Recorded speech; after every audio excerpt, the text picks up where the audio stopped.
আল্লাহ আমাদেরকে সৃষ্টি করেছেন সৃষ্টির সেরা জীব হিসেবে, এবং সেই জন্যই আমাদের কর্তব্য শুধু যে মানুষের বিপদের পাশে দাঁড়ানো তা না, আল্লাহর সৃষ্টি প্রতিটি সৃষ্টির পাশে হবে তারা। কিন্তু একজন রাজনৈতিক কর্মীর পাশাপাশি আমি একজন মানুষ, আমরা উপস্থিত প্রত্যেকে এখানে একজন মানুষ। আমি একটি রাজনৈতিক দলের সদস্য, যে চিকিৎসার সুবিধার কারণে তারা হয়তো আবার আগের মতো হাঁটতে চলতে ফিরতে পারবেন। আমি দেখতে চাই আজকে আমরা এখানে যে একত্রিত হয়েছি, আমরা একত্রিত হওয়ার একটি লক্ষ্য বা মূল লক্ষ্য বা কারণ হচ্ছে গত 17 বছর ধরে আমরা যে স্বৈরাচারের বিরুদ্ধে আন্দোলন করেছি বিভিন্ন পর্যায়ে, এই আন্দোলনে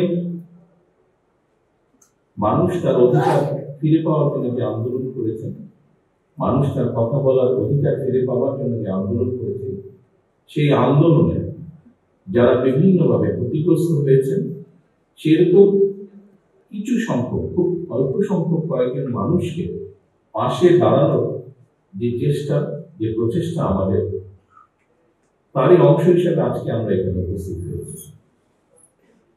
সকল মানুষকে কতটুকু সাহায্য করা সম্ভব ব্যক্তিগতভাবে আমি জানি না, আমরা হয়তো কেউই জানি না।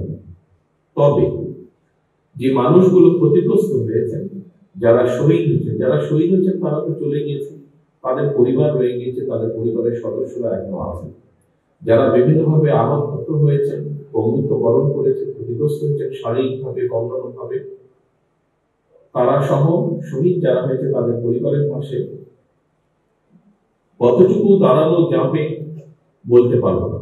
কিন্তু আমি মনে করি তারা দেশের জন্য, আমরা যারা আছি আমাদের জন্য তারা যে আত্মত্যাগ করেছে, আমাদের কর্তব্য, আমাদের দায়িত্ব এই মানুষগুলোর পাশে যতটুকু সম্ভব দাঁড়ানো। আমি একটি রাজনৈতিক দলের সদস্য, মঞ্চে যারা বসে আছেন রুহুল কবি, রিজভী সাহেব সহ এখানে আরো নেতৃবৃন্দ আছেন, বিএনপি বেশ কয়েকজন নেতৃবৃন্দ আছেন, আমরা সকলে একটি রাজনৈতিক দলের সদস্য, রাজনৈতিক কর্মী।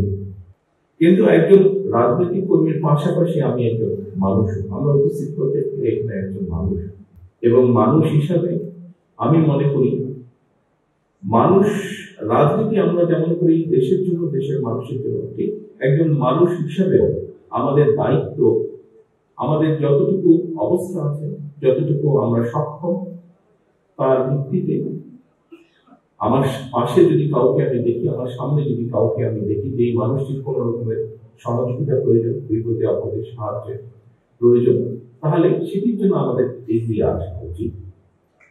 শুধু মানুষ, আল্লাহ আমাদেরকে সৃষ্টি করেছেন সৃষ্টির সেরা জীব হিসেবে, এবং সেই জন্যই আমাদের কর্তব্য শুধু যে মানুষের বিপদের পাশে দাঁড়ানো তা না, আল্লাহর সৃষ্টি প্রতিটি সৃষ্টির পাশে হবে তারা।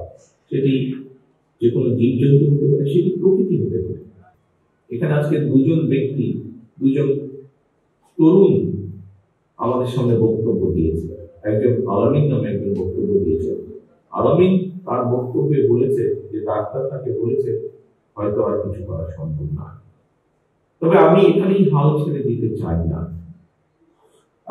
আজকে আমরা এখানে হয়তো হুইল চেয়ার দিচ্ছি, কারণ তাদের কোনো কারণে তারা বন্ধুত্ব বরণ করেছে।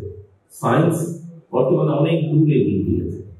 আমি দৃঢ়ভাবে বিশ্বাস করতে চাই যে আজ না হলেও কাল, কাল না হলেও পরশু হয়তোবা আমরা এমন কোনো চিকিৎসা তাদেরকে দিতে সক্ষম হব যে চিকিৎসার সুবিধার কারণে তারা হয়তো আবার আগের মতো হাঁটতে চলতে ফিরতে পারবেন। আমি জিনিসটিকে দেখতে চাই, আমি এভাবে জিনিসটিকে দেখতে চাই। আজকে শুধু এই 10 জন নয়, সারা বাংলাদেশে এরকম বহু মানুষ আছে যারা আত্মত্যাগ করেছেন।